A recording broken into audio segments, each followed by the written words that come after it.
should come up and Oh, there it is. This week it Got starts. you. We already know you're there. alrighty. Hello everybody. Welcome to the Snowbirds meeting room. I'm Shadow Spectre 11. I'm here with King Payne, Zook Zemami, and today we have a guest from Free People of the Verse, Zook's Org, Box Swapper. I'd like to welcome everybody. And Box Swapper, go ahead and tell us about yourself and how did you get into Star Citizen? Unfortunately, I did kind of fall backwards into it. One of those things where a friend of mine said, "Hey, you need to check out this game," and I was like, "I heard it was a scam. And everything I've heard about it was a scam." And then I played it for about an hour, and I was like, "Okay, I'm into this, really into this." And then I started looking at like who's behind it. So I'm a bit of an old cunt, if I could say that out loud. But the I played the Wing Commander series back in the day. So like I started to see a lot of the familiar elements that I saw before, except way more mature than I had seen before. And I just kind of fell in love with it. And then you buy a ship, you play a little bit, you meet up with some friends.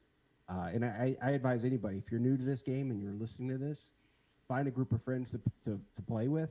Be it you can go to there's like a Star Citizen Discord that's really good. You can meet a lot of people there, and just get into it that way. Playing it by yourself, I was absolutely miserable. I spent the first 3 days in jail. No. I mean, nothing's really changed, but at That that had time, changed. I can't lie. no, at that time it was an accident, and it was very annoying that I kept falling into this game loop, not knowing why. But yeah, it's a really fun game. I just kind of ran across it because a friend pulled me into it. Mike, can you do me a favor and put a share in in the Snowbirds Warbirds YouTube channel? Snowbirds. Yeah. Thank you. I can't jump away from it because it'll screw everything up. You're good, man. I got it. Let me put it on my Twitter too. Swapper, you should have came in here dressed as a convict. I do have an orange jumpsuit that probably would have been apropos for the situation. Alrighty. So, with introductions, we have King Payne going into Ship of the Week. Yeah. Yeah. So this week we're going to talk about another misc ship. It is the Freelancer, or as I like to call it, the Sausage Tube. Um, so I had it pulled up here, and then somebody closed it out. I'm not saying he has two thumbs and pointing at himself. Mm. All right, hold on. Let me get there. So basically, to start it off, kind of the preface of what it is. The Freelancer is pretty much a competitor to Drake Cutlass Black. Can I, before you get too deep in this, can I ask a quick question? Are we doing the Freelancer series or the Freelancer base? Today we're going to talk about the base because I feel like the Max and the Dur and the Mist, they do deserve their own little Roger that. community. So, yeah, so it is basically a sausage tube. It's just a tube of a ship that has a cargo hold, a middle section that's a smaller cargo hold, a bed section, and a cockpit. I'm going to start off a little different today. I'm going to talk about my complaint. That ship doesn't need 4 people to run. I think 4 people is way too many for the Mist Freelancer. I'm going to agree with you. As a matter of fact, I do believe CIG has spoken and stated basically they're going to be redesigning it a little bit. Kind of put the components in there and then also redesign the cockpit because it really is a 2-person ship. It is not a 4-person. So, I go ahead, Zook. My bad. I wasn't saying anything. Oh, okay. So it is a medium freight ship, and there are what 1, 2, 3, 4 total variants, including the base. We have 38 meters in length. It is 23.5 in the beam. It's 9.5 meters tall. So if you're a basketball player, don't go in it. It can hold 66 cargo. Now, this is an interesting take. The Hull A does 64, that does 66. And there's a major cost difference. So cost difference about what, 30, 40 bucks between the two? Mm, The SCM speed is labeled as 205 meters a second, afterburners 1005. It is designed as a long-haul merchant ship by major corporations, but they are repurposed as dedicated exploration vehicles and by independent captains. I do think that the Freelancer is a good ship for people climbing up the ladder to get to bigger ships and other ships. I think it's a fantastic ship to do maybe medium fighting with. I would say that exploration is definitely something you can do with it, absolutely, because you can put a Steve in there, basically, and you can probably drop maybe a bike or two in there as well. Drop cargo on there if you go and loot a bunker. You can definitely put like guns and stuff like that on there to go sell. It's definitely a pretty versatile ship, no doubt in my mind. But it's a stepping stone ship for sure. I think that there are, you're going to step on it to get through it and eventually go up to say to a constellation. But if I was to say that I would fly that ship, if I was given the choice between that and the Drake Cutlass, I'm definitely flying the Freelancer over the Drake Cutlass, just simply because I don't like my seats crushing me. So, let's move on to the panel here. Box, I'm going to start with you today, man. So give me your thoughts upon your Freelancer and how you feel about it and stuff like that. A friend of ours flies the Freelancer a lot, and I'm usually in the gunner seat. I like it. I know this is weird, but from a pirate perspective, if you ever want to steal one, you go lay in the bed and they just run right past you. Nobody tends to look in those beds. So it's a neat ship, though. I do like it as a base model going. Drake has my heart, but that's because I'm a retired aircraft mechanic. And so when I go inside of a Drake ship, I see everything that's familiar to me, and it makes me feel like I'm at home. But this is a great ship. If I had to choose between this and the Cutlass Black, it would be the Cutlass Black. But I do like the Freelancer. If I were to advise somebody against a good starter ship, I think it's a really good, stable platform to get started and get going. Like you said, with the Steve being able to fit in the back, that's a pretty good deal, too. Oh, yeah. 100%. 100%. Yeah, cool. Thanks, man. Let's go down to Shadow. What you got, bud? What's your thoughts on that? I love the Freelancer Max more than the regular Freelancer. I started with the Freelancer Max, and then I escalated to the Taurus. But my Max, I named her the Raven. I flew the hell out of that ship. I loved it. I loved it. It was a great ship. It served its purpose. I could say no wrong about the ship. I went into battle with that ship and lasted quite a bit of time, and lost a wing and two engines, and she still flew. Yeah. Can't knock her. Now the base, I've only flown it once, and I flew it with Charmy, and she has that ship, and her husband swears by that ship. So it's a good ship all the way around. A lot of people don't like it, but I'd rather fly the base model of the Freelancer than I would the Cutlass. Yeah, 100%. Just my thought. All right. I mean, if you're really into cargo, I completely stand behind what Shadow just said. You get a pretty good size bump up in cargo capacity. You get a pretty good size bump up in like overall health pool and armor, and that's coming from a ship that's already pretty tanky. You get a little bit less firepower, but not as much as you might think.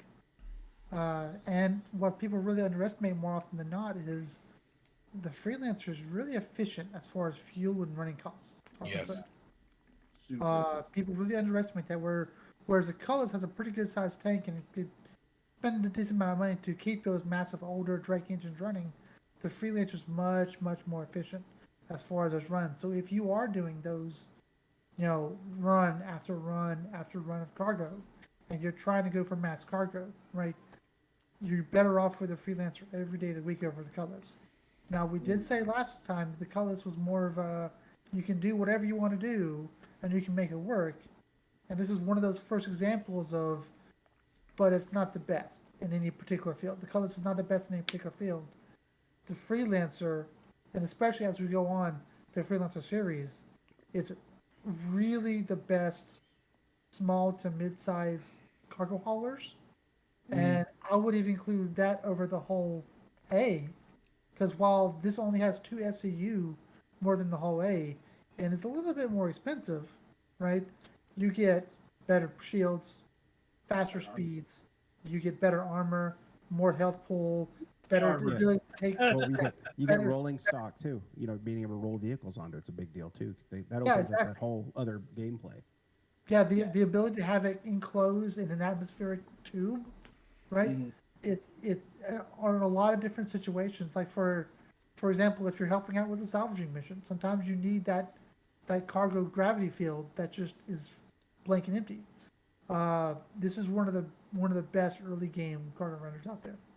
Absolutely. Agreed. Like I'm not a big fan of the MISC series.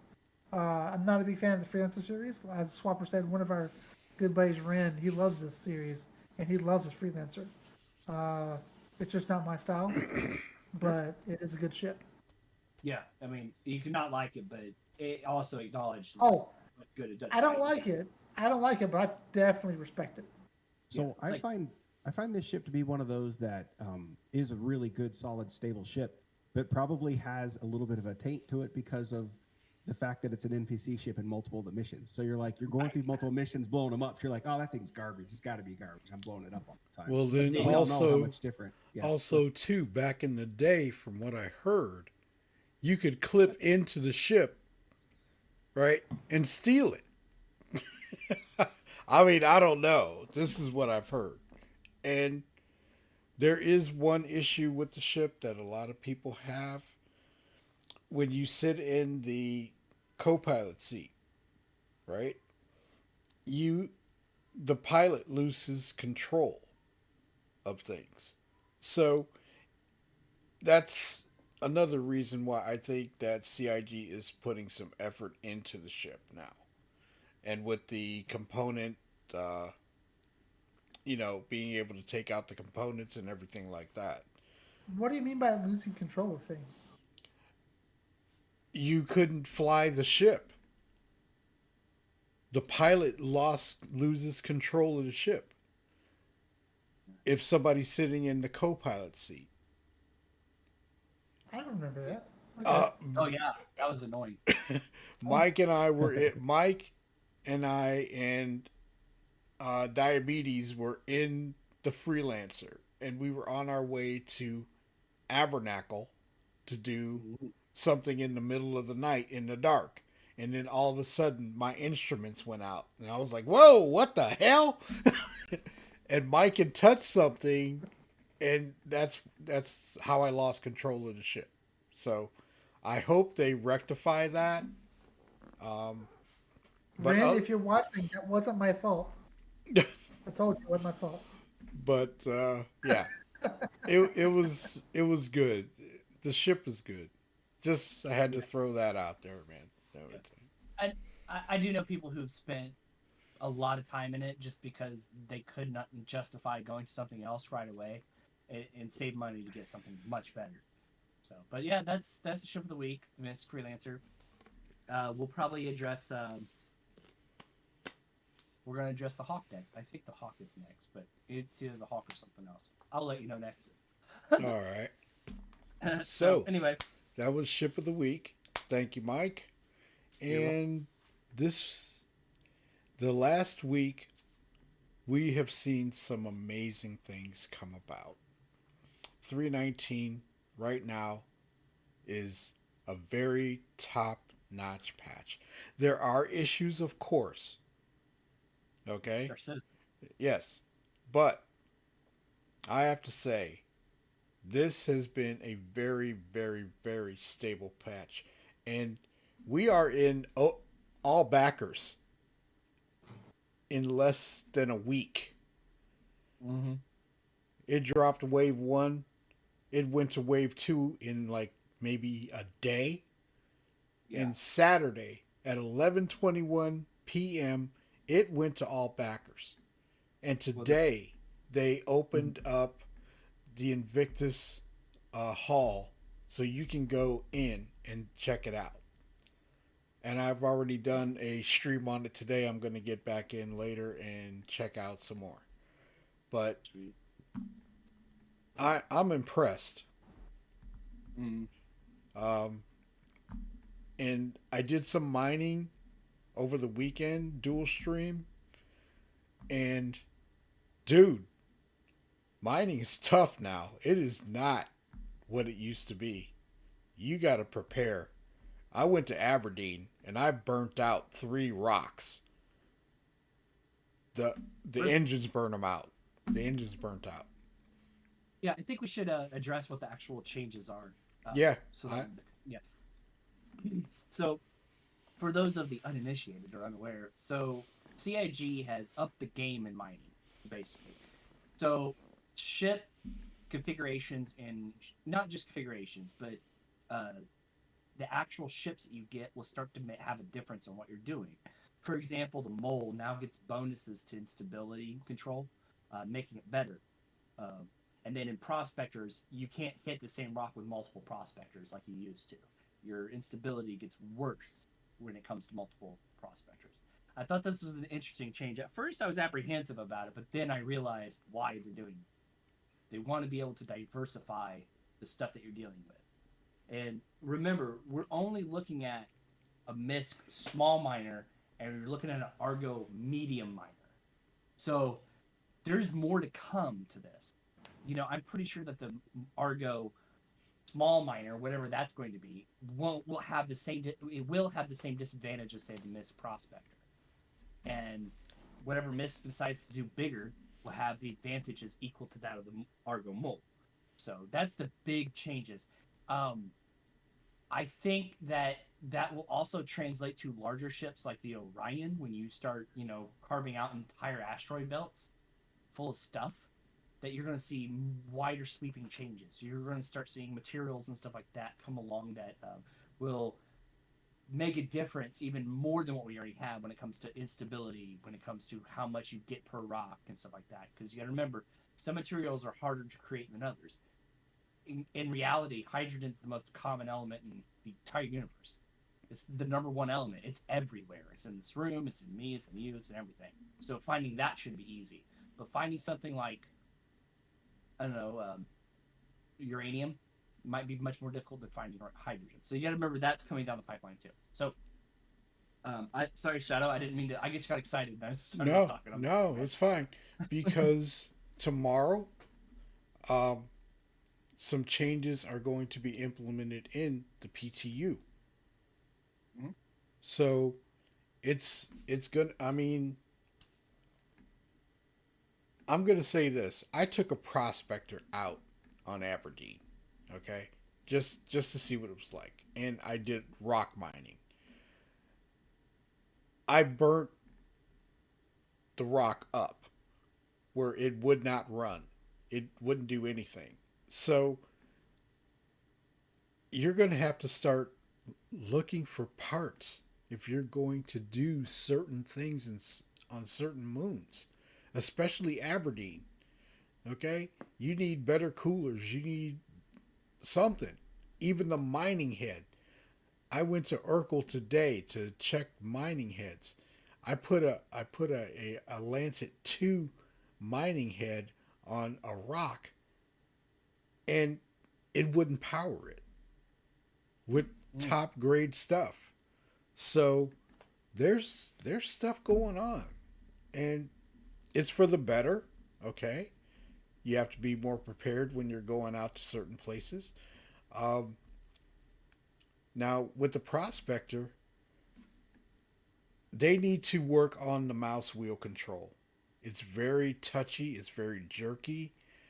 I jumped from 0 to 100% with one push, and that's not good.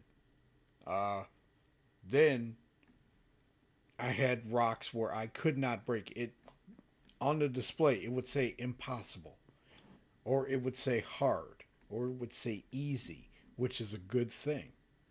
Um, Handling the power, I did have an issue with that, and then all of a sudden, my shields were damaged. My ship was damaged because of not being able to control the beam. So there's some issues they've got to work out, but for all well and good, it's a big change, and Mike, you're gonna love it. Mm, yeah. Well, I want to jump off that what you said there for a second. Yeah, I think overall the changes are good.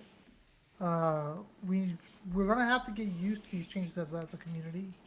The way we mined before, and our org did a lot of mining before, is going to have to change. Right, Yeah. just straight up, it's going to have to change. yeah. And I give you a couple examples. In the Multiplayer is past- going to be a big thing, man.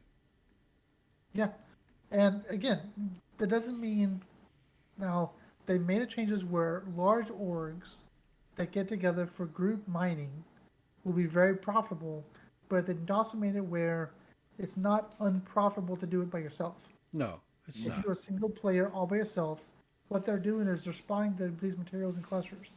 Before it was just a single rock, and you either mined it or you didn't. Yeah, Right now there's clusters, and Yeah. there's some of these rocks in these clusters that are so small that you're able to extract them immediately. yes, Some of them are small enough to be broken by a prospector Yes. very, very easily. yes, And some of them are so massive where we went and did a test with my mole, had 3 people in lasers, and all 3 lasers on the mole, and it's still red impossible. Mm. Like there are rocks out there that I suspect, and I can't know this for a fact, but I suspect would probably take 2 or 3 moles to break that rock. Or you're going to have to use the mining gadgets. Or probably some combination of the above. I mean, for example, we had a hard time. It took a while for us to break a 30,000 mass rock. We found a rock that I know for a fact in person that was 100,000 mass rock. Now, if it took a while to break a 30,000 mass rock with a mole, how long is it going to take to break it, even with a gadget? Or are you going to need more than 1 mole to break that? So what you would have is you'd want to have. So they're leaving it available for every single cluster. There's always something a prospector can mine, always, right? Then on top of that, in every single cluster, there's always something that a mole or a group of moles could mine. So you'd have a scout come out there and see what is there. You'd have somebody calling out, okay, how many ships do we need for this particular cluster? They would come out, right? And eventually, as Swapper he's looking forward to the expansion in that refining piece, but the fact that they're adding the saddlebags to being able to be removed and remounted is going to be a big change. You wanna hop off that, Swapper? Oh yeah, I was super excited the moment I saw that we could remove the saddlebags from the ships. Yes. Because it opens up a few things. One is you have somebody mining, you can have somebody running the bags back and forth.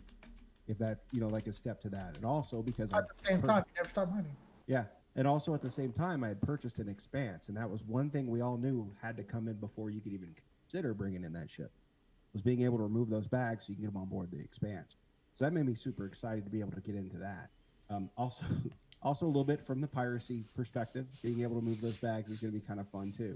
But I'm seeing the steps to it, and mining is something I'll do as a secondary. If the org wants to do it, I'll hop in there and do it. It's never been my primary thing, but the new stuff that's been added to it, it's way more fleshed out, and it's way more interesting to me. Even someone like me who normally wouldn't be interested in it, because whenever I tried it before, there was the glitches in the Halo, because I'd stopped at places in the Halo where you couldn't register a rock, and then it was this, but it might not be that. Here's a mining gadget to maybe help, and it was kind of on the fence. It wasn't set, and then of course every time patches came out, things changed a lot. But I think right now they've actually got a really good solid balance. And I could be wrong because y'all have more mining experience than I do, but from my perspective, it looks like we've got a lot more balance than we had before.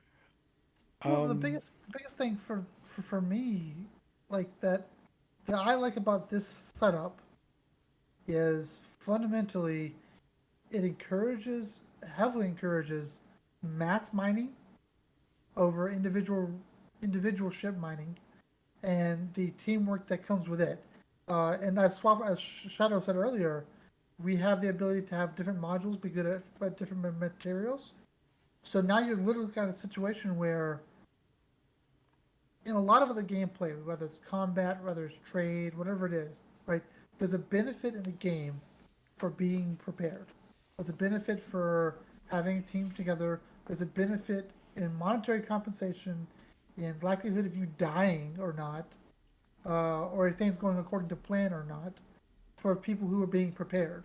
And that was part of the reason why I like this game so much is I like the concept of the team that is more well prepared, or the crew that is more well prepared, even if it's a small crew, will have an advantage over a crew that is not.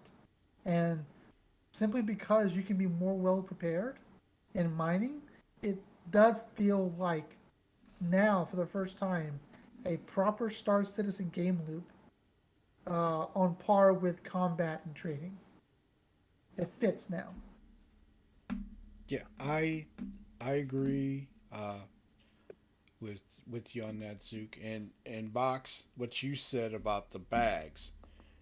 There's a leak, and I'm just gonna say there's a leak about Argo bags and Miss bags where you can buy them, right, and change them out, and that that is cool because this is where you can change the size of what I mean, it gives it diversity, major diversity. And this is from what I gather from a lot of people that I've watched, a lot of people that I've seen, and our favorite person, Salty Mike, is so excited for this to come about. And he's right. Yeah. He's right. This is, I think, I think all of us had said it. Me, Joe, and Zook and Shadow had said it mid last year when we started doing this podcast that effectively we're going to start seeing a lot of changes roll in over the next year and a half, and we're seeing, like, I mean, Pez came in, and now we're getting this, and then we're getting, other things, and this is a big thing. I don't think we all can stress that enough to the audience tonight. That this No. is huge. No, can't. So not The technology wasn't there for this, and then when it dropped, right, when we went to PES and things started kicking in and going better and all like that, you know, this was a big win for us. I think.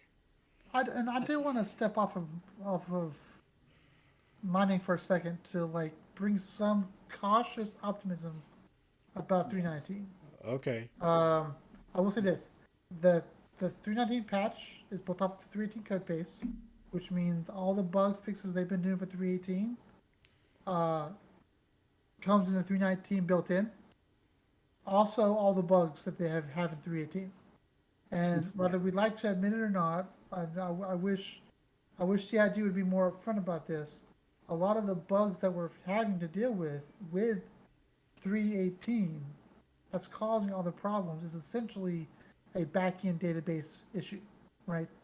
I think they've been pretty managing- forward about that, man. I'm just saying. Yeah. They're not being forward about it for 319. And I say that for two reasons. One, the 319 is going to have, or likely will have, similar issues when it is brought to live at scale. So while PTU, Possibly. in the PTU, it feels amazing. It feels so Yeah, stable. It feels yeah. so smooth. Like it is a wonderful, wonderful, wonderful experience in the PTU.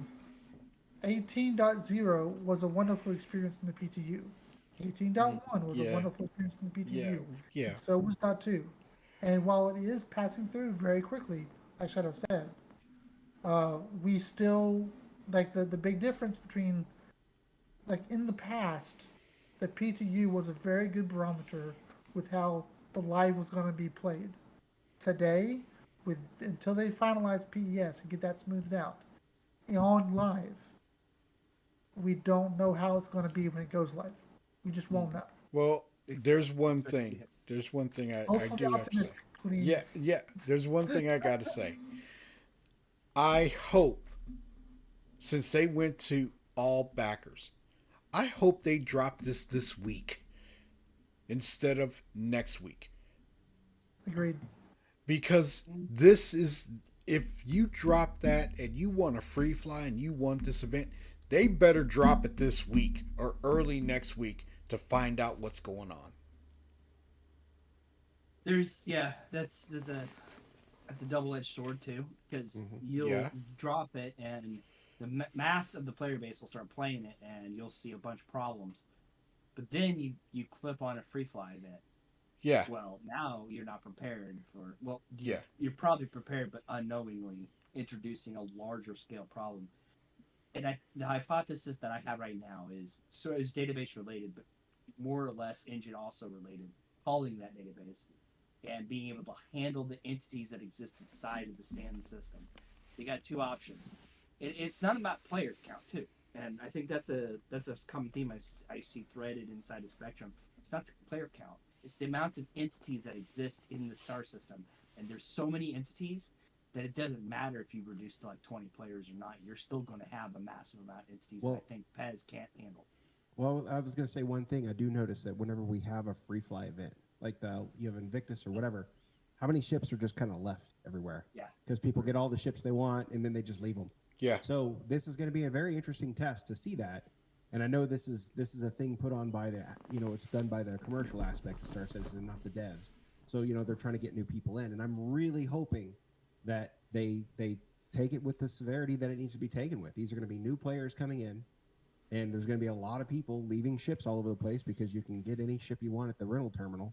So that means there's going to be everywhere. I mean, we saw it at Xenothreat with 30 some odd Corsairs just sitting outside the station, all the same one, because somebody just checked a bunch out and left them out there.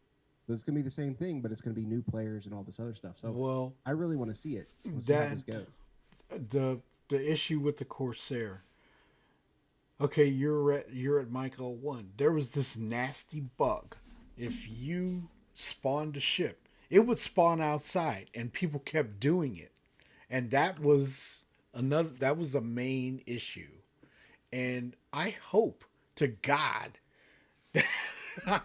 all you can do is hope, man. All you can do is hope that it's not going to happen. That bug was so bad, and this is But it where seemed to feed into itself like a Ouroboros. Like Yeah. it would feed into itself because it's happening. The entities were there, and then it would make it worse, and it would just keep Right. going around. right. Yeah. What this is where I wish this was coming in 319, but I know it's not.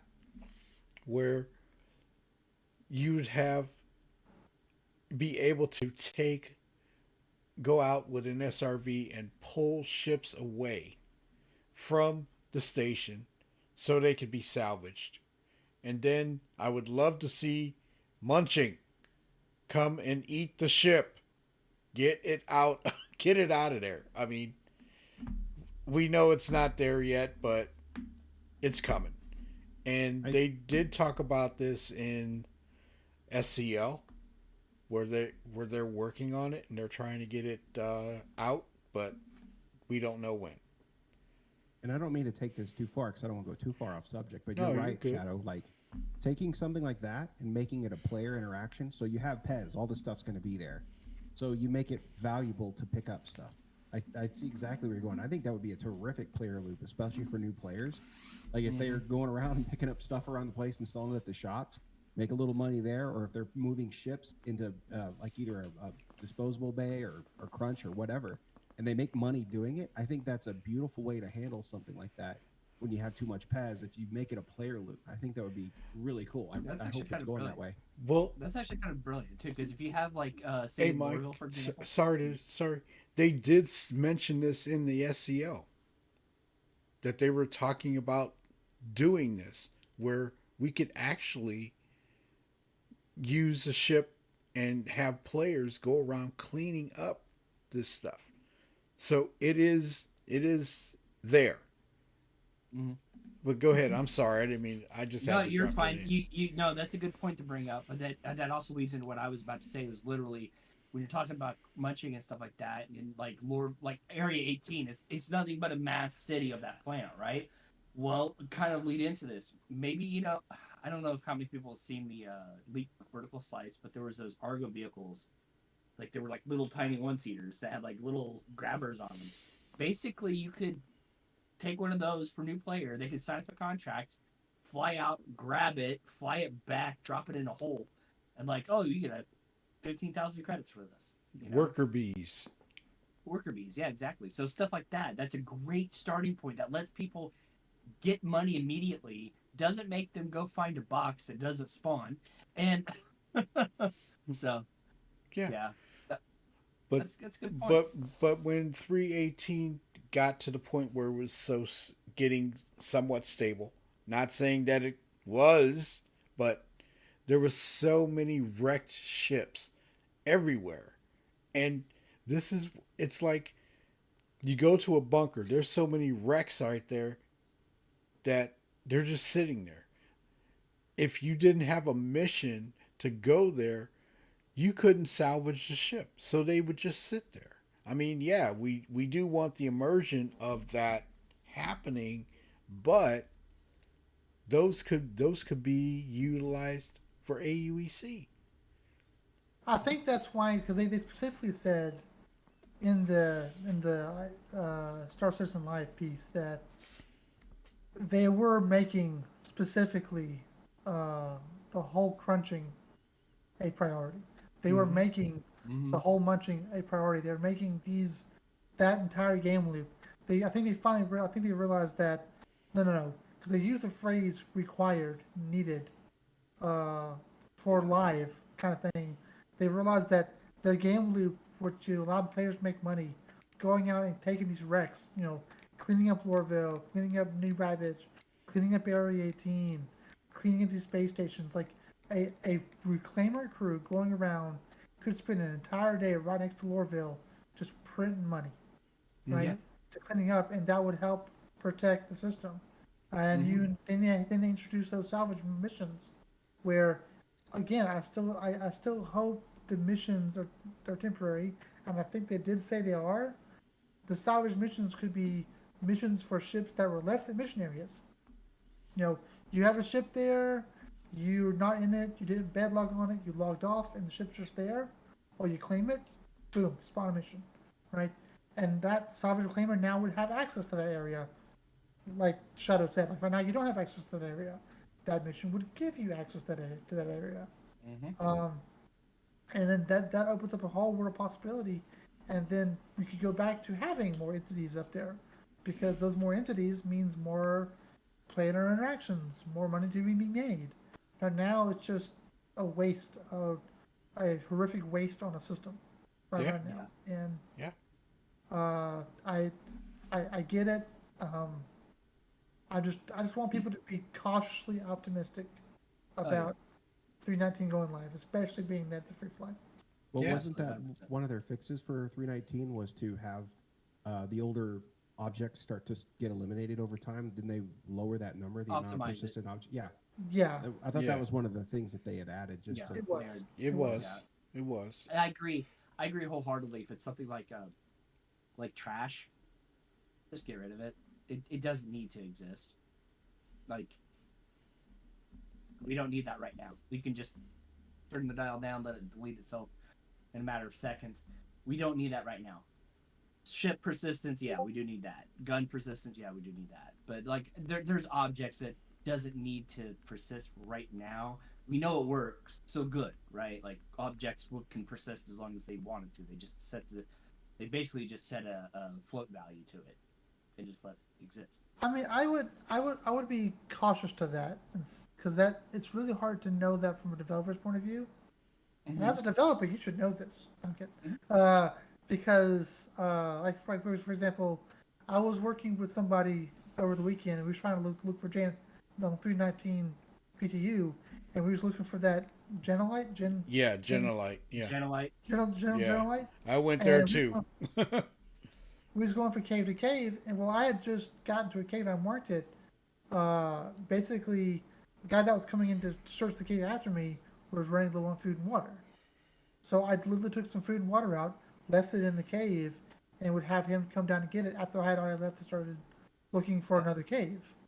Well, Right. when he got down there, two of the three drinks that I had put down had disappeared, had been cleaned up, even though they were full, even though they were there, and that kind of ruins the immersion a bit. Even though that, yes, technically that would be in 98% of the time, 99% of the time, like wasted space that should be there.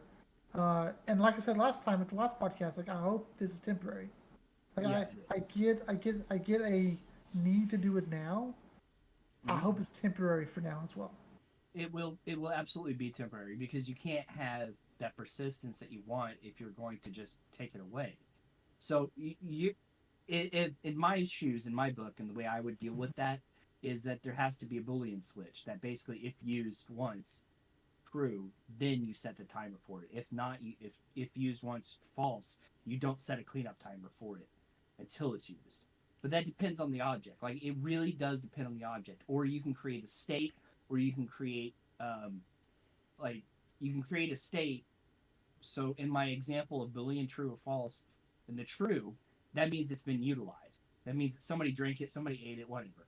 In the false, that means nobody's touched it. That means you then can set timer to longer. So there's ways around that stuff. And Well- yes, it has to be temporary. It has to be not like until we get those more resources from server meshing. They're just this is where they're going to have to bring stability in is by cutting down on things that don't need to exist right away. And Yeah. to throw a wrench in your works, how many times have you seen an eraser that somebody grabbed from the bar and like took it into a cave or a ship? Or when it comes to the chess pieces off the MSR, you know, you find those all over the place. Yeah. You know, those actually add to the persistence to make it feel alive. But yeah, I think I honestly think a gameplay loop, get rid of that stuff would be really cool because it makes it feel more alive. But Yes. in the interim, they absolutely have to find some kind of balance between realism and the servers are on fire. We need to call the fire department.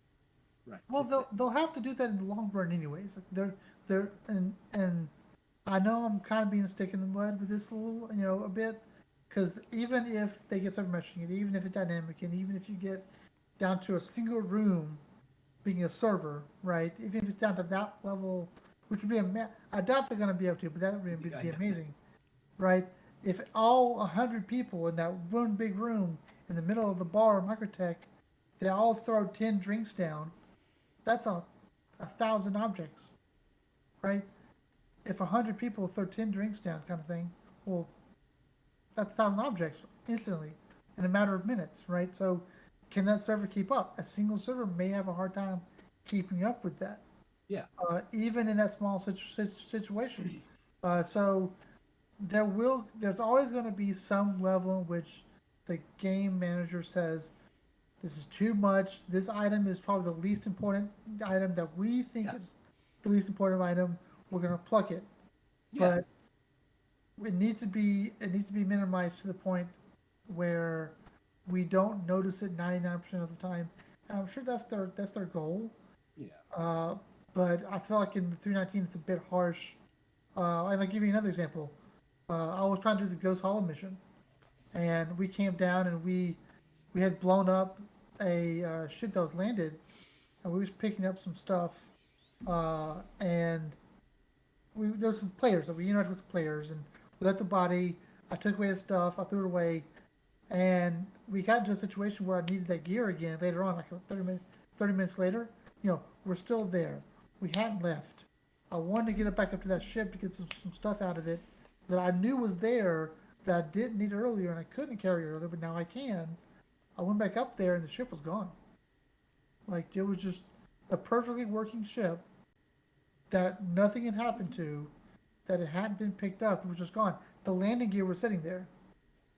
So in the interim, it wasn't destroyed. It wasn't popped. We didn't hear anything. It was killed and removed, and the gear was left. And that was a bit disappointing. Yeah. No, I agree with you. It gets rough. Like, it's rough now. Unfortunately, it's how it's going to be for a little bit. But I agree. Like we all agree with you, basically. We're all on your side in this one. Cry with me.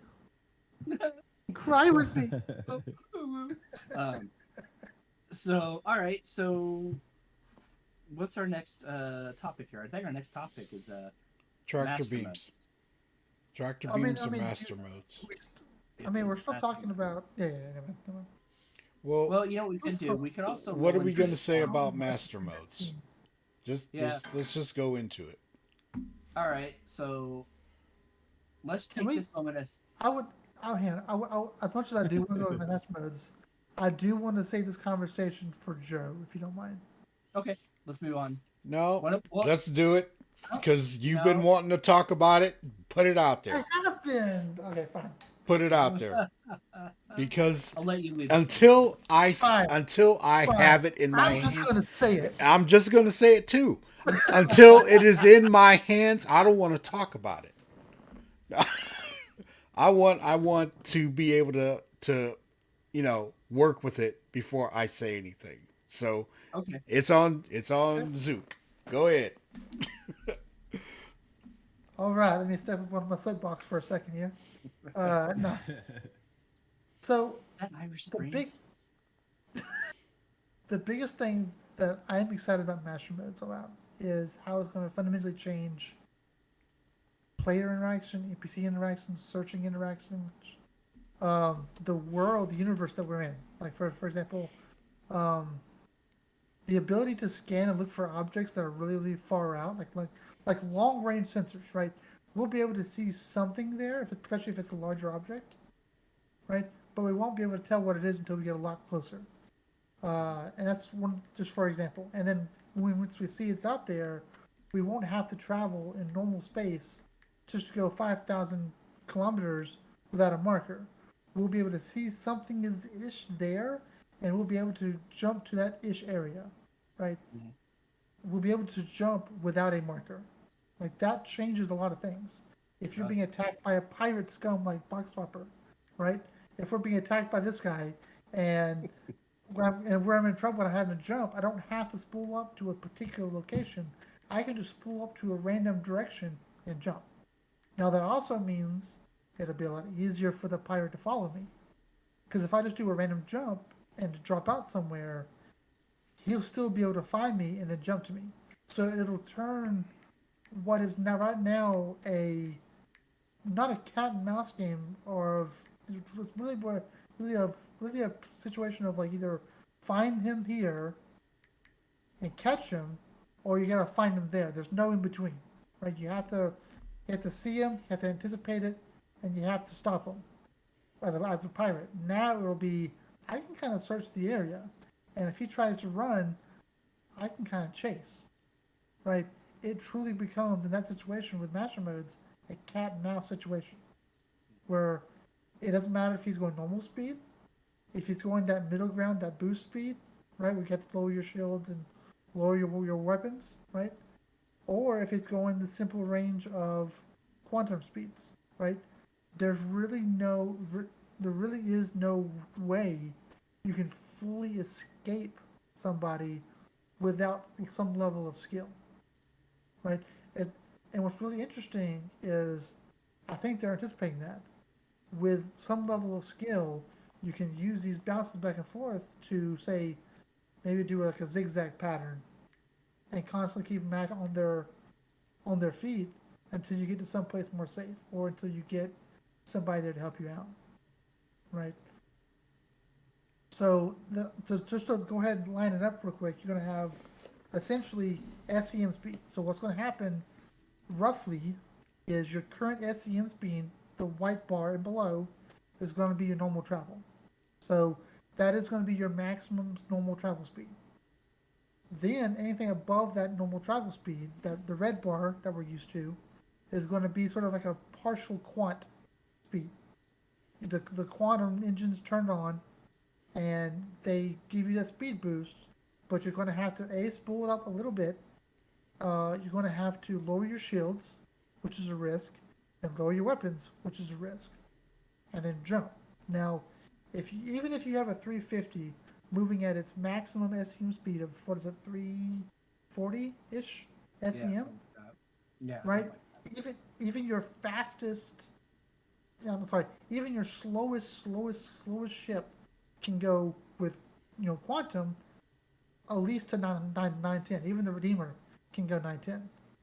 So even the M50 would have to go into quantum speed to chase down a Redeemer who was doing this, who was using this option. So now, not only that, you have the what do you call them? The interceptors. Now they have a role. Catch them and pull them out of the quant bubble, so that the regular ships can catch them. You know, don't ever let them leave. Like even if they're escaping, right? Even if they're escaping, don't let them keep that quantum bubble up long enough to get out. Like that entire approach we use for attacking a bounty, attacking a miner, getting a pirate attack, attacking a pirate as a lawful player, that entire process is going to be completely different. I feel like it's going to feel much more like you're hunting something and more that. like you're just picking up on something. Yeah, you can add to that too.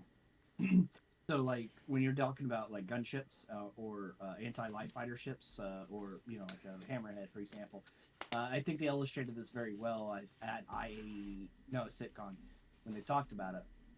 And effectively, things like dealing with light fighters versus an actual anti-fighter ship like a Hammerhead. Those light fighters are gonna have to get real close in order to even engage it, and don't is really the question at that point. This isn't a question, it's a statement. Don't, because they will get torn up, they will get destroyed. But then it becomes that hunting, the hunting cat and mouse game. And if a squadron of light fighters run or start to try to envelop an area, and you just drop a couple of hammerheads like right there, the light fighters are going to take losses like crazy. It effectively, what I'm trying to say is master modes is going to take the jousting we do, slow us down, and put us together. As or you end up chasing each other in quantum speeds. Then you have to get clever. So it's going to be a great change. I like the idea. I'm looking forward to it, and it comes when it comes. Fox.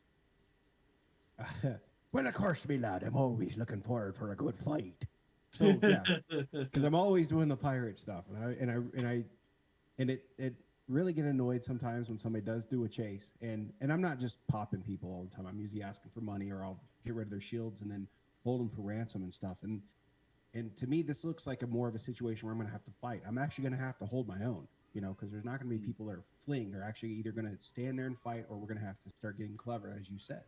And I really look forward to it, because right now, fighting is fun. Yeah, there's some technique in it, because they've actually put in enough granular controls in there, including your power triangle, that you can change a flight depending on how you manage. So now you've added more complicated steps of management, which I'm all about. But let's go for it. It means you really have to be ready. You have to plan. It's almost like playing chess, and I'm totally looking forward. Yeah, you have to think about what you're doing. You have to Well, know the your biggest, tool.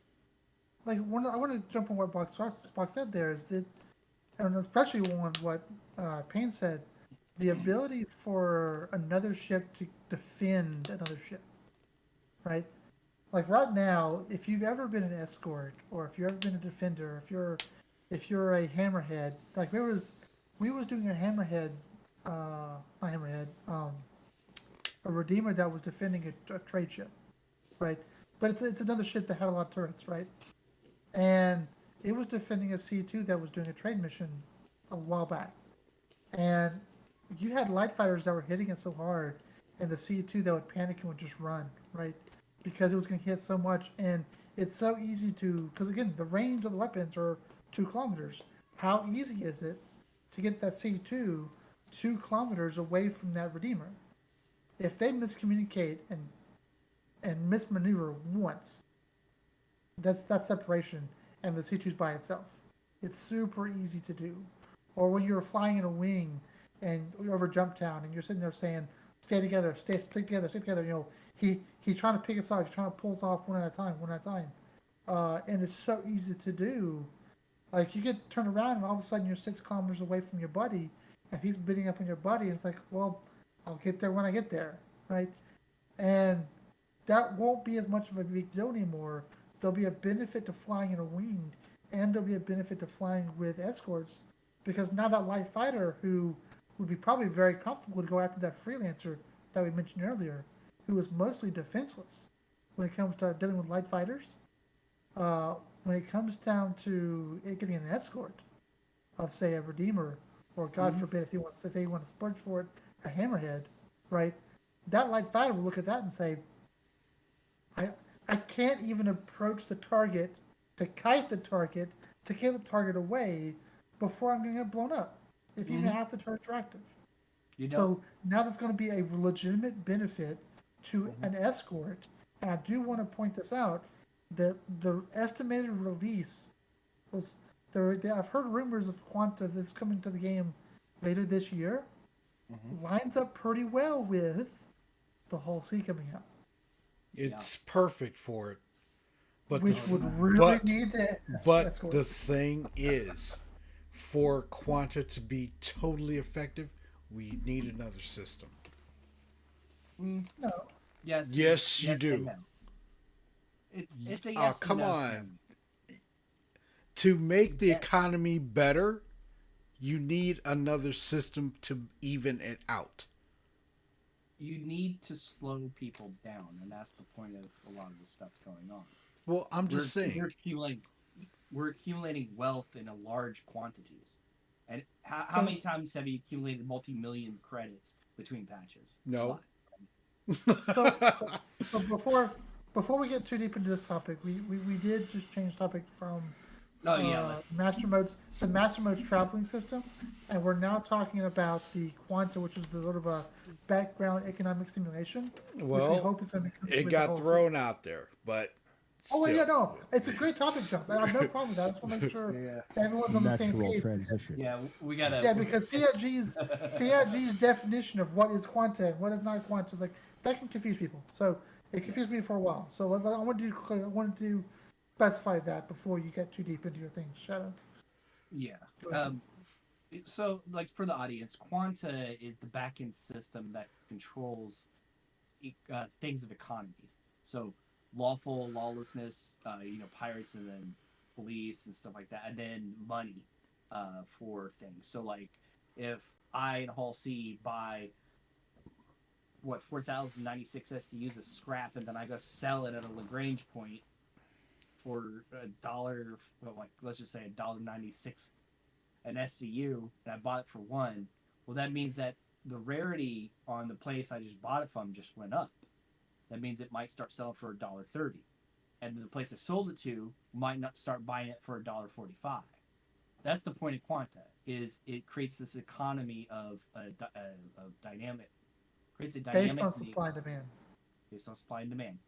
Um, so that's something you guys got to think about too. So this is basically what we're talking about. And Shadow's point is that in order Shadow's argument is that multiple systems will force a slowdown, like I just mentioned, because you have to travel between these systems. And while prices in System A, Stanton, might be fluxing all the time because there's a lot of economic activity going here. Pyro might not be as much, but they may have a high demand for things like scrap. They may have a high demand of getting rid of waste. They may have a high demand of needing parts and equipment and stuff like that. Yes. So this is Shadow's point. So that's why I said yes and no. My no only comes into play because they have to introduce the system somehow, and the sooner the better to start working out the kinks. But they don't have to do everything at once. They Agreed. can, Now, I want to counterpoint the point. The reason why I said a hard no to that is essentially the reason why there's been no point to it up till now, because every system had every item, every planetary system purchased and sold every single item. There was no reason to go from Hurston to ArtCorp to Crusader yeah, to Microtech to sell or to trade, right? Those trade routes were never used. Like literally, they were just never used. Anyone who ever trades never does those trades. Now, what's going to happen, and specifically they said this for 319, so it's already coming It's already on the way. It's just about a week or two away from being here to live, right? Is that's no longer going to be the case. Some items will be produced in some systems, planetary systems, and not produced in any of the others. So Right. now Yep. there's going to be a really high supply in ArtCorp, but a or a really high supply in ArtCorp, but a really low supply in Microtech, but a high demand. So now there's going to be a need because of that. And this may not be quanta. This may be still fixed numbers, but that still that same concept could be applied inside of a singular star system. I agree with you. Having a second, third, or fourth star systems would help make this better, especially when they start getting to the point of introducing the whole D, the whole E, the Banyan Merchantman, and so on. That will absolutely make it better. But we will do not require multiple star systems for at least the base version of it to be input, because, like it or not, ArtCorp is a massive city. It's a massive city planet. They're going to have massive demands on water, fuel, waste to be removed. Food. ArtCorp is largely barren. It does not have near the demand for food and water, but it's going to have a lot of space to grow You stuff. said ArtCorp twice. Yeah, you Or did did. I miss that Did? one? Yeah. I meant to say Microtech is very, very barren as far as building and people living there. It's very foresty, open fields, that kind of thing. So But I can it's see too a lot of cold. supply, Oh yeah. not everywhere. Well, In that's some of the green areas, it's still kind of cold. But Oh yeah. I get your point. Well, that's one thing that I was looking forward to. And this sounds strange, but when I first got into the game, I made the assumption that long haul routes would make me more money, just because most space games are like that, you know. And then when I looked online, looked at some stuff like, oh, it's like just to the moons to the planet. If you can make that run, you do fine. And I really like the idea of actually creating a full logistical system where we have, you have a reason to go between Crusader and Microtech now, instead of it just being, going between the moons and the main city. And that adds extra gameplay for pirates. It adds escort gameplay. It adds a lot of things because you have a hub and spoke logistic systems where your main lines is where all the money is, and those small ancillary lines is there's some profit there. But I'm really looking forward to a really fleshed out trade system, and I think one good direction to go is to put those imbalances in the system that we have right now. And I agree with you, Shadow. When you have multiple systems, that's going to be the big trade route, because why would you want to go between the systems? Because it's such a long haul. It's so hard to do. Well, Unless you've it's worth also the profit. got this too. Not to cut you off, Box. Mike and I have talked about this last year before we even started the Snowbird meeting room, that cargo missions should come to the game soon, where this is where your reputation is going to build as a cargo pilot. You're going to start off with the small, you know. As you progress, you're getting a paycheck. It's not coming out of your pocket to carry that cargo. It's going to be a small amount, but as you get bigger and bigger and bigger and bigger contracts, and especially with a whole C, a whole D and E, you're going to be making bank, but you don't have to pay for it. And this is where cargo missions come. Go ahead, Zook. Go, Zook. No, go ahead, Scott. Go ahead. Nope. No, I was going to say. Nope. Say it, because Zook has got he's got that He's got face. Go for it, He's Zook. like, I got it. Look, as a trader, and Boss can attest that I am a trader before I'm anything else, right? I trade illicit drugs. I trade legal drugs.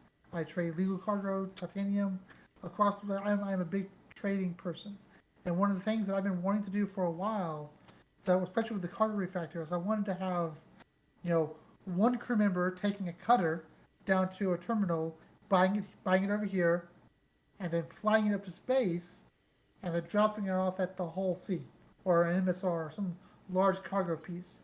And then you have another teammate buying his stuff over here and bringing it up to that same point and sort of having a sort of a multi-point collection. And I'm paying for it.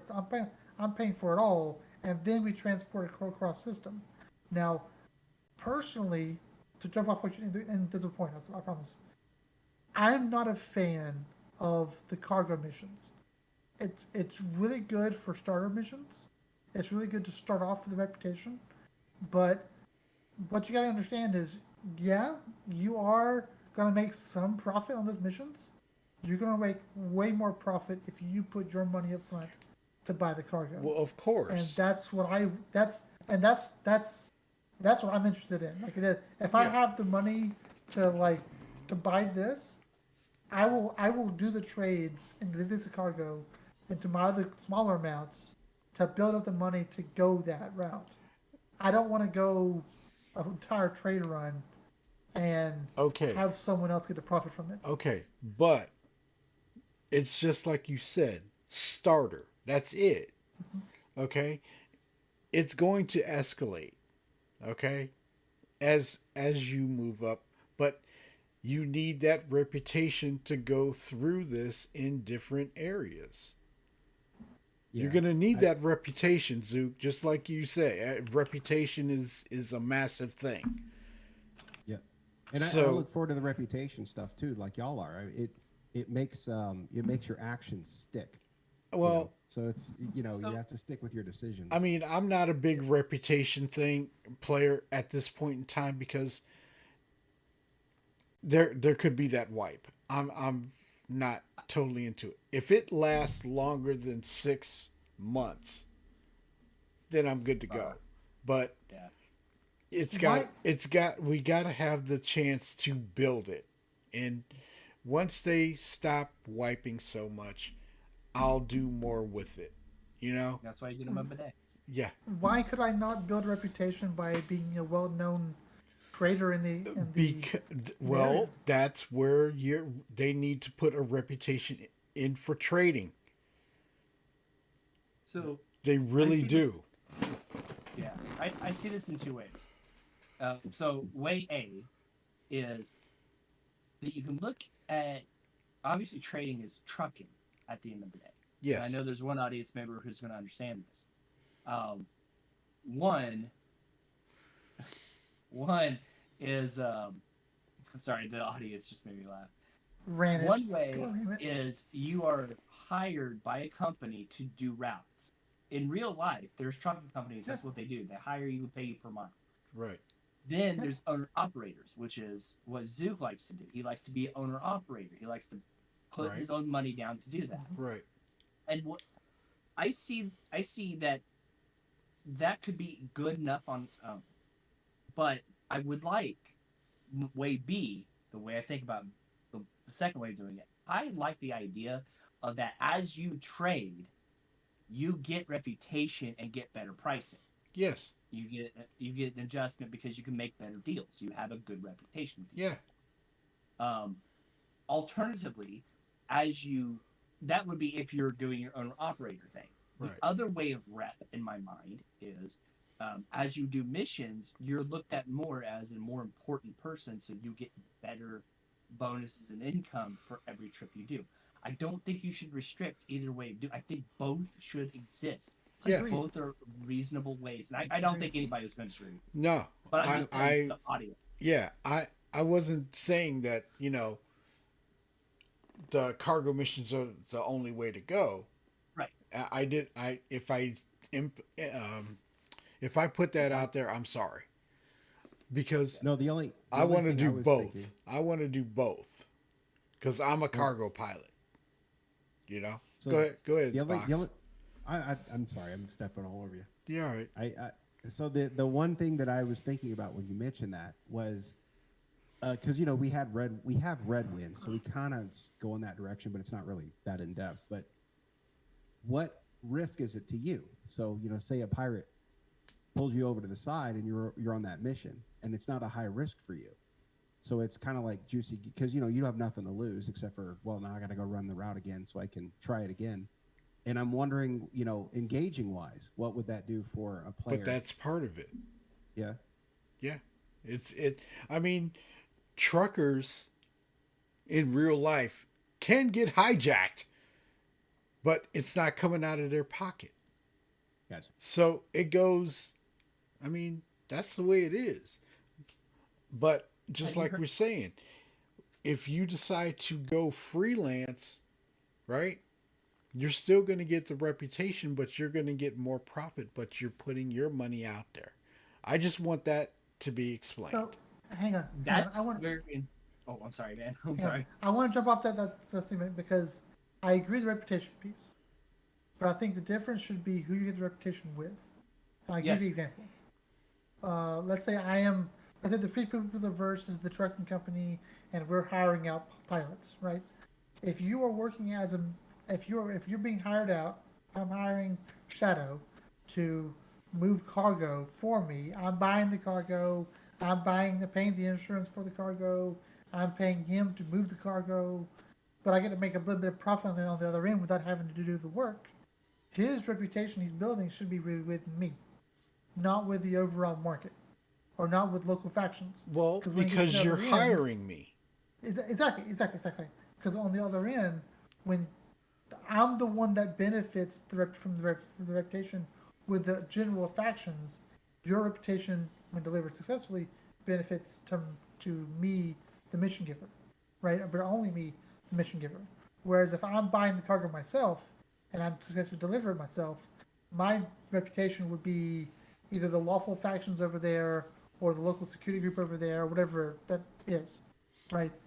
I think that could play a part of it. Like you said, both sides should get a reputation, and there'd be a benefit to doing both. And here's the thing: you could possibly do both. For example, let's say, Exactly. not just both, but you can do both physically at the same time. Let's say I have a whole C, not a whole C, a C2 with 696 XCU of cargo, and I get a mission to move 400 SCU of X cargo to Hurston from Marquardt. Well, I still have 200 more SCU that I could That's spend where my you own pick money, up another contract. fill it up, or I could, instead of Or doing a contract, or I can just just buy more cargo for the rest of the buy space, more cargo. Right. right?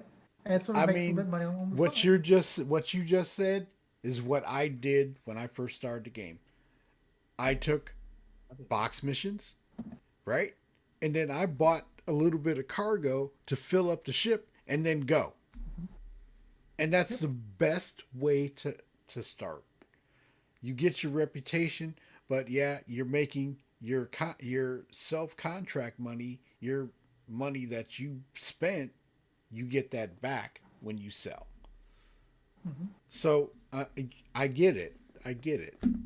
I just was throwing the cargo missions out there because this is what Mike and I were talking about to build reputation with mission givers and companies.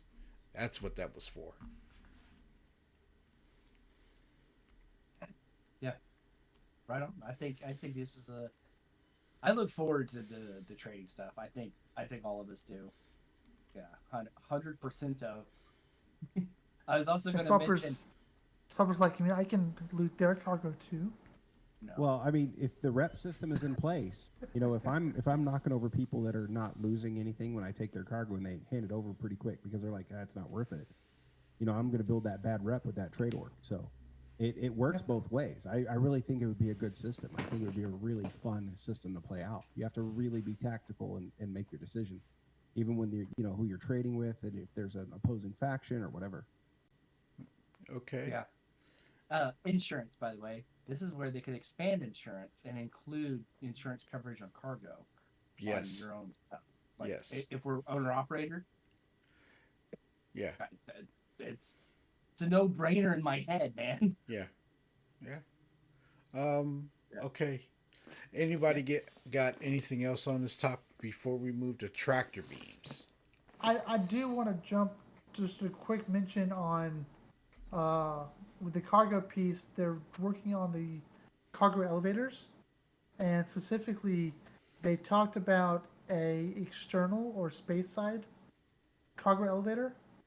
Yeah. Do y'all know anything about that? Because they all I could find was a passing mention of it. Because we knew it had to come because somehow it's going to get cargo to the whole sea, and the whole sea is not doing one SU boxes. They're doing these massive cargo boxes, right? So at some point in time, somehow they're getting these boxes to the ship, and they're not teleporting in there. Well, they're saying there's no more magical teleports. Yeah. That's gone. The Exactly. the cargo hangars are going to be on like every Lagrange point, and I do believe that large cities will have them, but you can't dock in large cities. So your vehicles that land, like your C2s, Yeah. will be able to do that one. But the cargo hangars, when you dock, you'll dock near a cargo hangar. It will go down. NPCs will put it on there. It'll come back up. That's the idea that I remember, and then they'll bring it to the ship. Now they can bring it to the ship in a couple ways. Things like the raft, things like the Hull A, things like an Argo SRV will be able to move a lot of that stuff over. Or tractor beams on the station will move it to your ship. Most likely, it will be tractor beams, though, moving it from the station to a Hull C, for example. But things like in your cargo bay in the cities, at SitCon they talked about this. Basically, grav-lev beds, truck like push beds, will be the ones moving the cargo into your ship. So that's basically what you should be looking for. I'm pretty sure CIG will probably bring another video down talking about it here in the next 6 months or so. ISC this week. I have to look at the SCL again. There was something about it was something about things coming in 320. So ISC is going to be about 320. This week. Yeah. Oh, Yeah. really? Yes. That's gonna be I'm exciting. excited. Yeah. That means it's gotta be the whole C, baby. Yeah. Gotta be the whole C, dude. I cannot wait to get that ship out, man. Like, Mike has I been know talking ever since I've known you. You've been talking about that ship. and look, I'm gonna be clear. Be prepared. It can move. If it moves, it's okay. Yeah. Right. It's okay because they're trying to fix something. Right. But as it stands right now, as to use the phrase that Zook uses all the time, be cautious. Be cautiously optimistic. And Brandish, no, it'll be 320. No, 320. Yeah.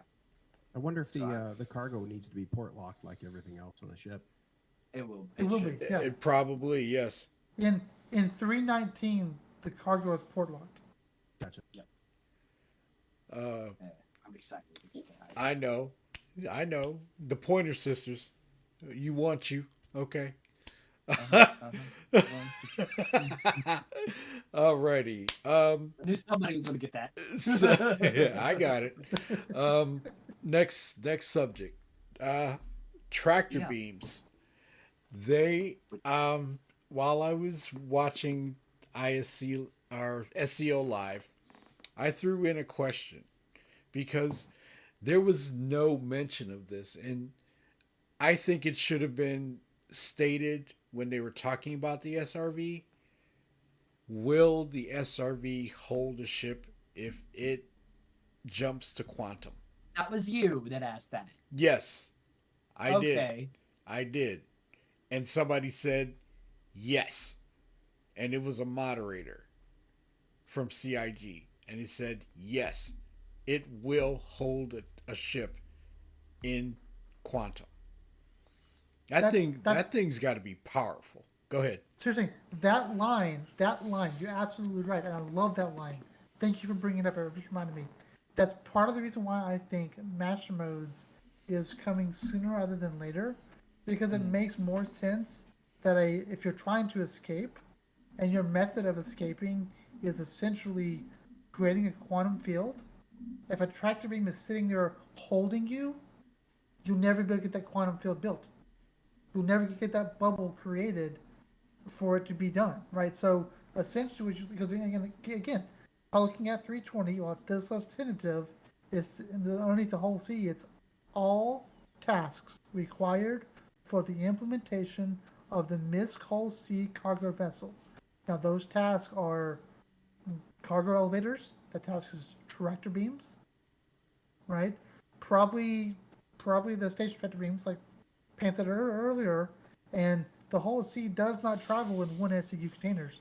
It travels in 32 SCU containers, right? Which is the equivalent size of some ships, which means our little handheld piece is never going to move that. Nope. Which means you have to have, at the very minimum, ship-sized tractor beams, which tells me it wouldn't surprise me that the SRV doesn't come in 320 at the very minimum. Or sooner. I look at it Wouldn't be like surprised. this: the SRV, and if the C1 comes in, all the rest of the other ships are going to get their tractor beams that they should have had. They stated in the monthly report that they're working on it to get all the ships that have tractor beams installed.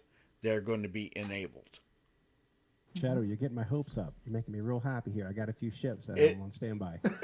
Yeah. It's in the monthly report, man. It's in the monthly report to PU. So they're working on it. It's coming. And when the SRV hits, here comes the C1. All the 315, all the other ships that have tractor beams, they're going to go live. Be ready. All I'm saying. I can't wait for my SRV.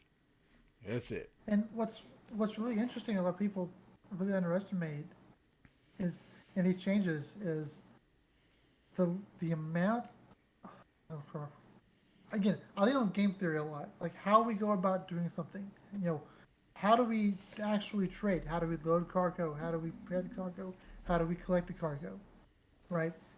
And with the implementation of a lot of these features in the PU on those monthly reports, this was one of the past couple of months has been the first time in my experience with Star Citizen, which is, not 10 years like some people, 2-3 years. So I'm not new, but I'm definitely not old school. But for the first time, most of the PU monthly report was for things that have already been confirmed, already on the roadmap, and are ready or almost ready to come out, that we know is coming out soon. There was very few mentions in this time, especially this past roadmap, of anything that's more than 6 months out, I would say. And that's very encouraging to me, because at the end of last year or beginning of this year, I specifically said, I'm kind of expecting this year to be the year that content starts to be created. That they're going to start, snowballing to the point where what they're talking about is right around the corner as opposed to 4 years from now. Agreed. Right? We may not hear about, say, org tools for a while until they get back around to working on them. But I feel more confident now than ever before that when we do finally hear about them and we do finally see details, it's because they're about to come out. Yeah. I've never been able to say that in the past with CIG. Yeah. Well, I mean, the SRV is basically completed. They just gotta do the polish pass on it, and it's getting ready to drop. And I'm doing this 320 because the A1 is practically done. And I'm sorry, I wish the A1 would drop for Invictus. Right. To be totally honest, I wish it would, but the C1 I don't expect to see until 320 or IE next year or this year, and the E1 as well. But So, yeah, go ahead. I was going to say one real important question that I tend to gauge the game by is, would I invite somebody that's never played this game into the game right now? And the way the PTU looks with the 319, yes, I would. If 320 is able to deliver the things that we're talking about here, and I know they're going to bring them in, but if it's stable enough to play, it is definitely one of those things where I will start passing out like the beginning ships to people, be like, here, come on in. I want you to play this with me. You're going to love it. And I'm I'm optimistic, but of course, a 318 did some damage to me. So Did some damage to a lot of people, yeah, man. we're all in that boat. But right now at this exact point, I'm starting to get a little more confident to the point where I will invite other people to play the game, and I haven't been able to say that in a while. Um, Yeah. Like, you know, yeah, how many people have you got waiting on that?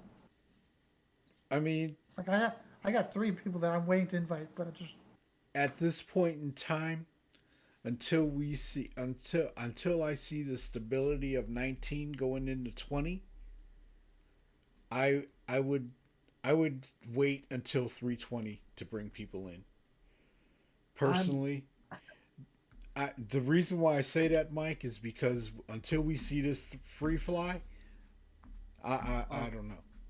that's not where my mind is. Oh, My sorry. mind is my mind is in January when we get a better indication of when server meshing is coming up. Yeah, well, Because that's going to be probably just as bad as Pez integration. yeah, It's going to be hard and rough. yeah, are you sure? yes. I don't know about that. I don't know about that. Oh, Zook, you know you're lying. So No, No, no, no, no. I don't know that it seriously, will. I think seriously. I'm preparing for the worst, hoping for the best. keep No, the That's always expectations. cautiously, Expectations. cautiously optimistic. That should be my tagline. Cautiously optimistic. Oh Lord, Uh, he done changed. Quit flip flopping. I would tell you No, to manage your expectations. yeah. yeah. Put No, The like reason why, put your expectations at a minimum, dude. the reason why I would say the server meshing will not be as bad as Pez is because generally speaking, you're only touching server meshing when you're going from server to server. Once you have sufficiently arrived on the new server, it will be like as if if you stay on the same server the entire time, you won't ever experience it. It will only occur once you go from server to server, right? And while that's going to be necessary, and while that's going to be, especially in the early days, difficult and cause plenty of problems, let's say that the early version of server meshing has ArcCorp and Crusader on one server, and Hurston and Microtech on the other server, right? Mhm. If if I know server meshing is going to have trouble, I could stay on Microtech or Hurston and never go to ArcCorp or Micro Crusader, and I won't have to deal with it, right? Mhm. So, like it won't be as bad. It won't destroy your play session as badly as PES will. uh, Uh, well, I can if people see. can't log in, it's gonna be the same mess. But that's not server Well, meshing. That's PES and streaming in. Understood. Go ahead, Mike. I didn't mean to cut you off. you're fine, but the what I'm getting at is your first month of it actually being live. I suspect it'll take a long time to even get in because they got a code for it if they're not already. I'll be Then, right back. Go ahead. Sorry. yeah, then they got to alpha. They have to test it. They have to make sure it works. I'm here's the pessimist in me about this. I suspect that in the first month and a half of them even working and getting it on the system, you're going to be, well, for lack of a better term, zoned. Some players will not be able, like, we'll be in the same ship. We fly across that zone. I disappear and I get logged off. You keep going on my ship. Yeah. So stuff like that will happen. But the even worse part of it is logging in, because there can be a login problem here. To Shadow's point, is your even though you're streaming in, the server may just be in a state where it can't accept you because you're right there. There should be fail safes into that, such as you can't stream into this. There's a timeout on the server. We're moving into the server instead. That's how that should work. But because they're doing a static server mesh, it won't be like that. It'll be, I'm trying to log you in here, but I can't get you in, so you're failed. We're going to kick you out. And then when you try to log back in, you get another server. Yeah. Fine. But That's what's going to the happen. point I'm making. Sorry. No, I'm just saying that's the pessimist in me. It's going to be rough. Like, I just want people to be prepared that it can be very rough in the first iteration of it. Let it be. Let them. It's like what's going on right now. Let the volume of players break the systems so the developers can see what's broken, fix it, and then you go back in, and then that list, like 318, 318.1, 318.2, have all done the same thing. The list of problems went from this to this in a very short time. And if you don't think that's a short time, it's not about not having bugs, it's about having manageable bugs that you can get around. And so, but that's why I'm saying that's my pessimist in me. That's me just being not just a Star Citizen player, but a guy who develops too. You can make a system, it looks right, you iterate it, you give it to QA, and the QA says, "What the fudge is going on here? Did you just give me a polished turd?" That happens.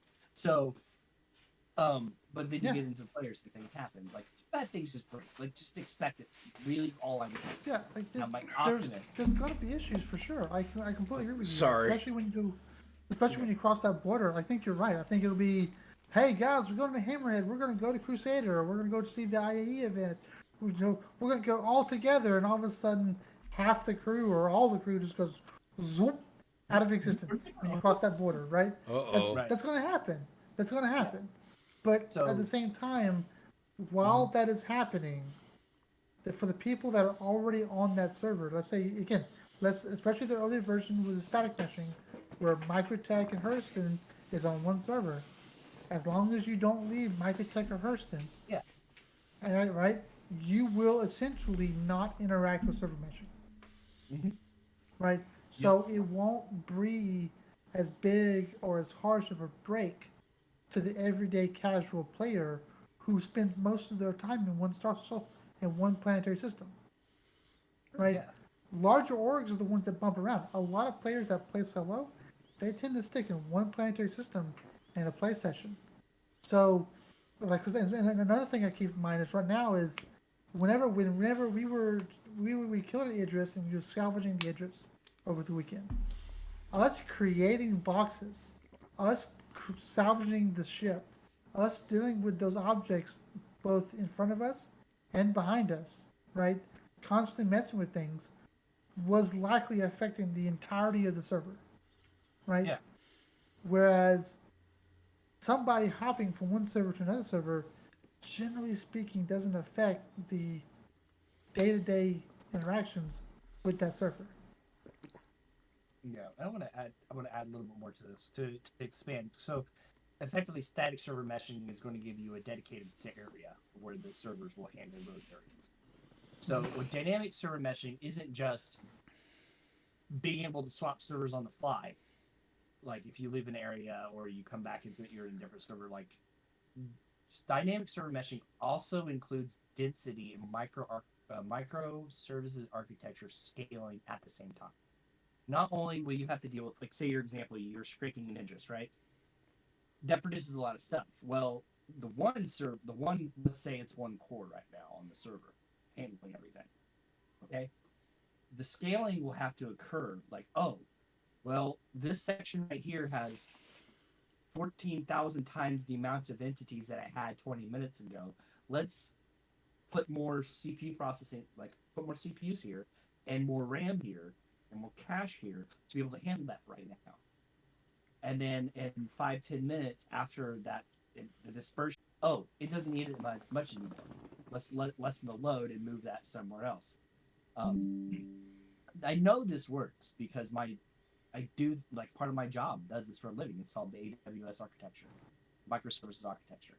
It does it dynamically. For example, in the phone system that I work in, if you have two servers that handle 250 phone calls, right? If you approach 200 phone calls, sessions, if you will, the system goes, you know what? They may be having a lot more calls coming in soon. Give them 2 more servers. And so 2 more servers pop into existence to handle the scaling. It's called elasticity. It's called elastic. I forgot the Demand. term. Elastic demand, basically. So, dynamic server meshing will have elastic demand. It will have dynamic swapping, and it will also have the ability to be seamless at the same time. You are not going to unload and load into another server. You're traveling to another server. Your entity will just exist in a self-contained area, until it enters that other area and then become non-self-contained. So that's just But- that's the bright future we have to look forward to.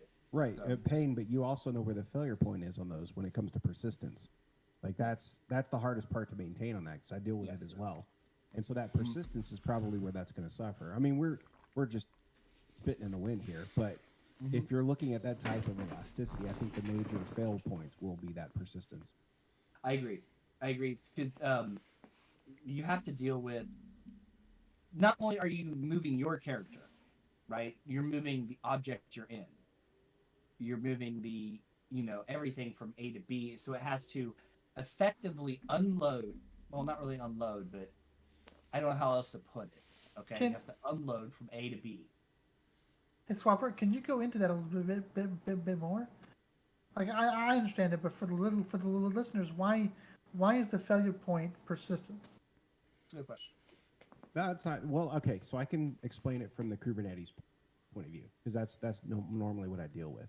So whenever I need a persistent setup, I've got multiple nodes that are all going to be using the same information. It typically consists of a database or multiple databases as the backend, as well as a persistent file share. So then all of those machines, depending on how much I'm putting on there, yeah, I can put 1,000 machines on there, but when I have 1,000 queries going to the same instance, the same database query, or if I have 1,000 things going to that same file share trying to pull those things, those points of persistence are where the weakness, because you're looking at the connection to the database. You're looking at the capability of the hardware underneath that database to give whatever RAID, depending on what RAID you have set up and all that. You guys know how that goes, but depending on what you have persistence wise, that's going to be the weakest point. That's going to be the hardest part to get going. And we already know what it looks like when back-end databases look like failures. We've seen this. We've experienced it. And I have a feeling that the server meshing may start introducing a lot of those same things simply because it's affecting the same infrastructure. Are you aware of how the replication layer and how it's going to function, Swapper? I do not know.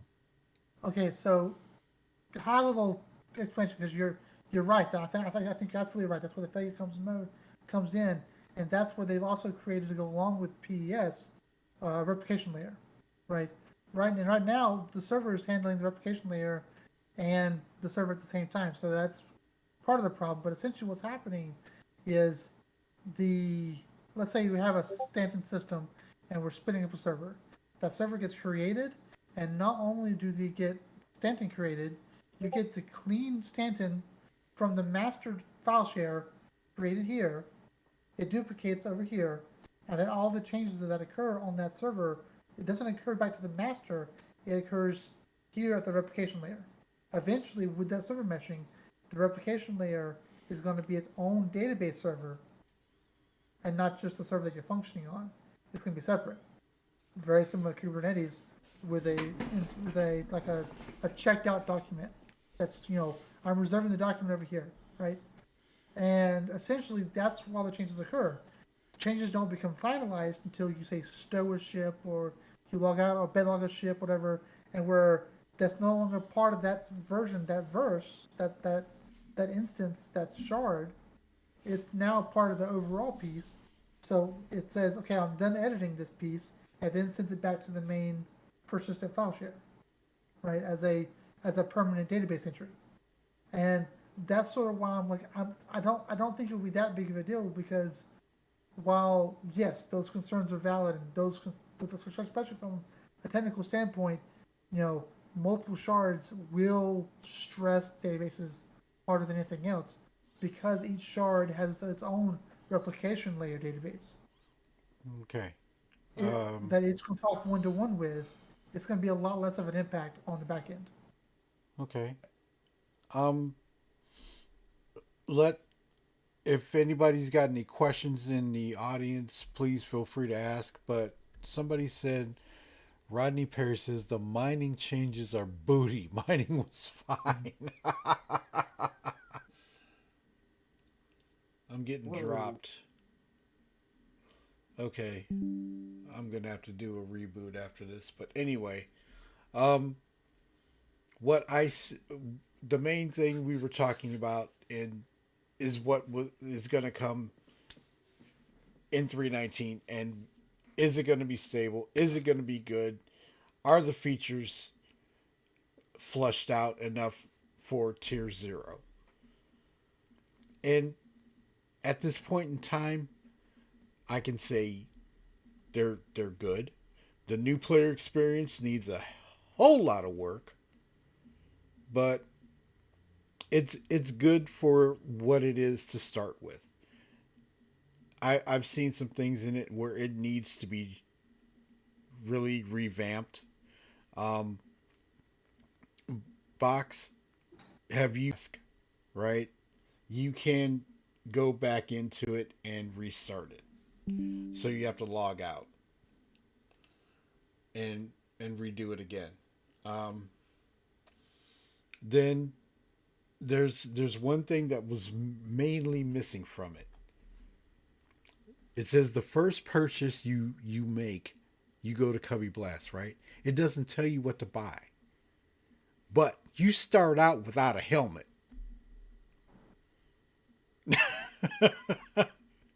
That is number one that needs to be bought, and a weapon. So there's some things that they really need to explain in that, and I thought it was okay. I thought it was good, but it does need it. It needs a lot of work, and I hope they flush it out a little bit more before they drop it. Um, Zook, did you try it? I did, and I tried it 3 times, and I've yet to be able to finish it. The first time I tried to eat some food, and the food disappeared out of my hand, and I couldn't eat, so I couldn't finish it. The next time I took the elevator, and the elevator killed me, so I died, and of course got restarted.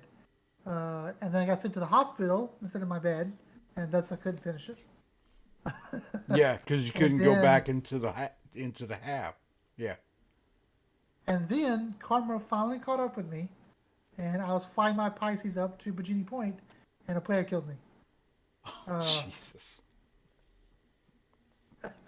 Because you're in the same universe as everything else. Yeah. So it's it's a good first stab at it. I won't lie. They do explain it well. They do walk through it well. Um, they do self-explain. The hints that they add to it, the missions that they give you, and they give you a little extra spare cash at the very end of it as well. Mm-hmm. So, like honestly, like the beginning of a new patch, I'll probably just go ahead and do it. Yeah. I may just go ahead and do it just to say, here's an extra 15,000 cash, Yeah. which is not insignificant, No. right? Mike? Uh, Yeah, go ahead. Sorry, Zook. I do want to mention they just posted the This Week in Star Citizen. Yeah, I saw it. So there's a lore post tomorrow on the Miss Prospector. Squadron 42 monthly report comlink repost. I'm not sure what that is. Thursday's Inside Star Citizen is now on new settlements. Yeah, for 320. And then new Outpost settlements, and then Star Citizen Live. Todd Pappy is coming on to talk about the new player experience. Uh-oh. No snap, diggity dog. When Big Daddy comes, you know. That was quick. That was That's very quick. that's Big Daddy. Okay. Mike, did you try it? No, I just watched you do it. Oh, that's right. Yeah. Um, And I said, there's some. It does. It needs polishing. But we're getting close to wrapping it up. I'm just excited for the tractor beams. I've been highly impressed with what's going on in there, but definitely I'm just crossing my fingers and hoping that we don't have another issue. So I'm hoping that they drop it sooner than later and see what we got on the PU scale and go from there. Yep. Anybody got any final thoughts, questions from the audience? Let's go for it. Come on, Ranish, you can do better than that. Yeah. Where's my question from Ranish? I'll give him a minute. I'll go ahead and give him a minute to try. Yeah. I'm excited for the Hall C. I'm gonna say it 1,000 more times until it comes out. But Yeah. yeah, no. Remember, just be good to each other. Cause trouble in a great way. Alrighty. Eat a taco. Box? So I know they haven't said it out loud, but I really like the CIG's philosophy of making tools instead of rules in the game. Mm-hmm. So you get all these things, these loops that come out of nowhere because, oh, I didn't think of doing it that way. And I really appreciate that they're adding more things. And I'm excited about the tractor beam. You know, and we talked about this before, Zook. How could you use that in combat? Like if you were trying to do jump town, could you just pick people off the ground and throw them, you know, while they're all running around outside with the tractor beam? Just because the video they showed us of abducting the guy, you know, like the use of these different tools in different environments. I'm really looking forward to using these. And you know, it's about time my Caterpillar maybe gets some tractor beam use love on it too. So I'm looking forward to it. To answer Vanish's question, they are redoing older ships to include components. They've already specifically mentioned the MISC Freelancer series. Yeah. As them getting redos. The Andromeda needs a redo. The Cutting Black needs a redo. Well, Most of the ships in Freelancer, the early days need those redos. the Freelancer is supposed to be worked on, and some of it's supposed to be in 319. Yeah, yeah. So they're So- pushing that out.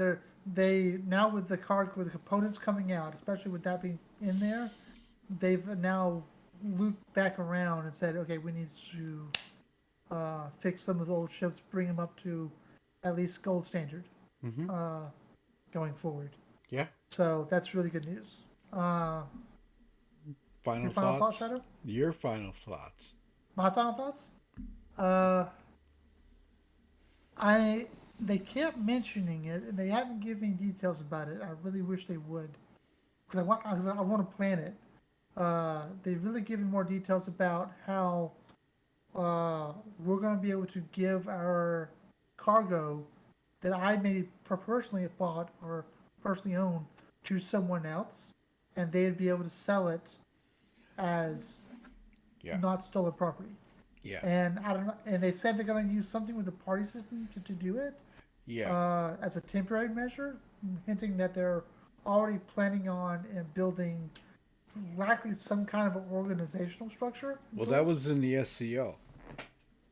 Yeah, exactly. That's what I'm saying. Like Yeah. that one line meant a lot to me. I wish they would expand upon that so we can kind of get a feel for how it works. And the reason why I say that is for really two reasons. One, so that I can plan on, okay, can I get cargo from multiple locations, purchased by multiple people, put it onto my Hull C, and then go somewhere with it. I want to start making those logistics plans, right? I want to make those gameplay plans. And then two, I know Box is super excited about that concept because Box will be like, how about this? I don't kill you. You invite me to your party, and you give me the cargo. I hate that you read my mind. I wasn't going to say it out loud, but I was thinking of ways that tactically you do that. Like in that type of situation, you know, you have to find some leverage.